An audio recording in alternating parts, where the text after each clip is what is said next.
Okay guys, I'm gonna try giving this a go. I have washed all my parts, hand washed them, I've dried what I want to use, and I'm going to be slicing up some cucumbers. I just want to try this. That's what I'll do first. So apparently you put in the drive shaft there, and it's got these two little holes, I guess, to put your fingers so you don't slice your hand off. For some reason that video sort of cut off. So in any case, I have put the slicing blade on there. I've attached the top, and I have not the widest. I've got I'm going to use, I guess it's not the widest where this part's out, but this fits in here like this. So I'm going to plug this in, and I'm going to do my first ever try at slicing anything. I think I'll just do low. I don't know. So I'm going to get this ready. I'm going to just put that right there.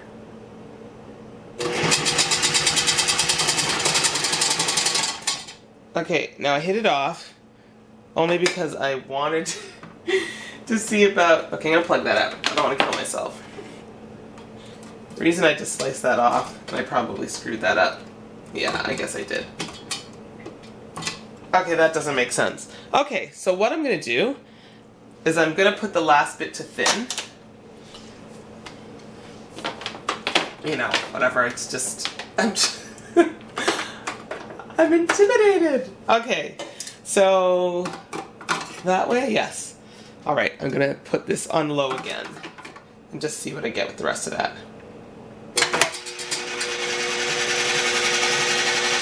Which is not a lot because obviously I basically had chopped the whole thing. Okay, so let's just take a look. I think this is just... There we go. I will take off the blade. Okay.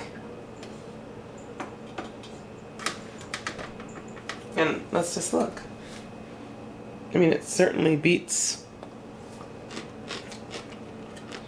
slicing everything on its own. Awesome. I think what I'm going to do is try shredding some carrots. Okay, I'm actually going to try slicing mushrooms, and I've just taken some whole mushrooms that I've washed, and let's do those thin.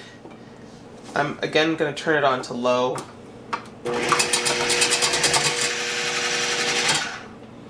And there you go. You've got mushroom sliced.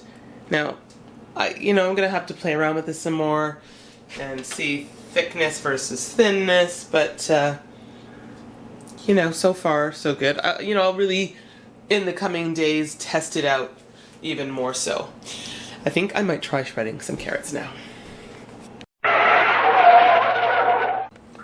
Okay guys, so yesterday when I tried slicing the cucumber, when I just opened this package, or opened my new KitchenAid food processor and put it together, I noticed that the slices didn't come out differently, different sizes.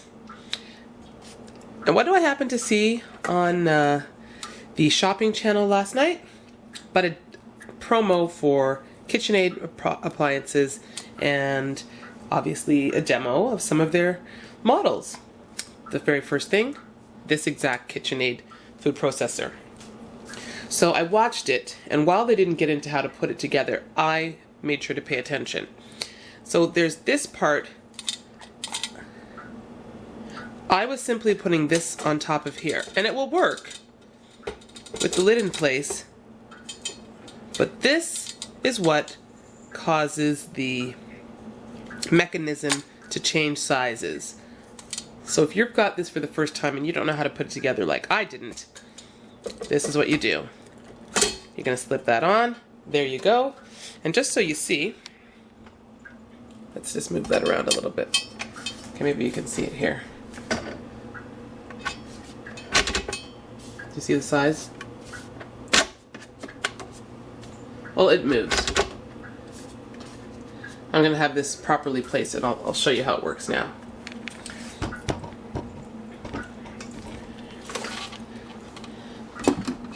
Okay, I'm gonna put this on.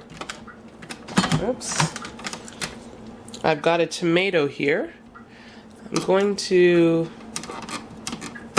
Actually, let me do the mushrooms. Let me get the middle pusher. Sorry, guys. Okay, here we go. I'm going to try, as this is going down, to switch the sizes. Let me back this up. So it's, and I might not have enough, but... Oh, gotta plug this in. That would help.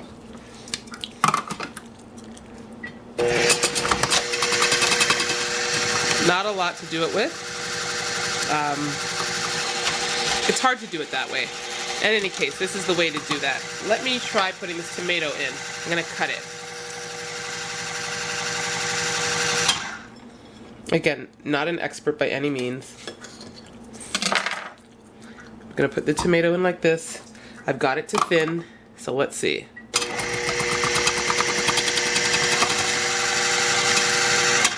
Okay, I don't know if you can see that, but those are very thin slices.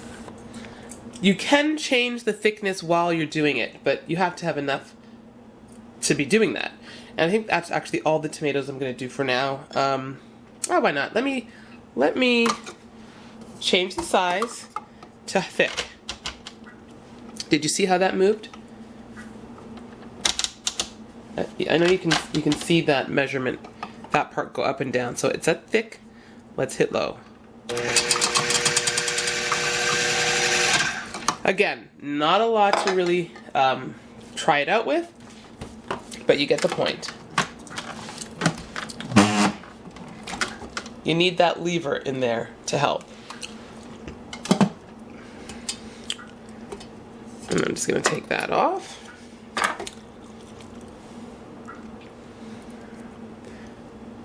Thicker. And one of the thin ones is as thin as this. Okay, so there you go. Alright, thanks for watching. I'm going to put this onto some homemade pizza I'm making. And just to show you, even though I had done that very quickly, and it didn't have a lot of mushroom, this is the very thin one, and this is the thicker one. So awesome, you can change up your slices as needed.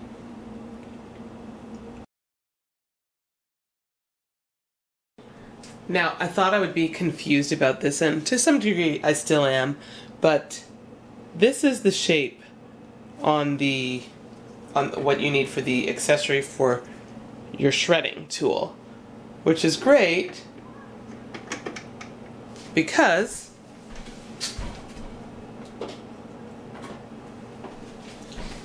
it matches the shape here. So it's really not overly confusing. You know, it's like a puzzle. Now, I'm gonna put it, you can't read this, sorry guys. This says fine shredding, and I believe you put it the side up, which is what you want, in terms of what you want to achieve. So I'm gonna put that on, sticking that there. Oops. Just putting my lid back on. There we go. Switching it over. It has a rubber seal, which I guess is supposed to be a leak-proof seal, so that's great. Let me just get the carrots. Okay, now something I didn't point out in my sort of unboxing because it was open box. This small tube has a little hole in here. I discovered this when I was washing it. That lets liquids through. So I guess if you're pouring like some little liquid, maybe you're making a dressing and you just want like a slow drip, this looks like that will do that. So that's great. So I'm going to put this middle piece in because my carrot will fit right through here. And then I will use this small piece to be the one that pushes it down. Now, in this case, this high to low, thick to thin lever, it doesn't affect the grating at all. So I think I'm going to put this here. I'm going to apply a little bit of pressure already to get it started, and I'll hit high.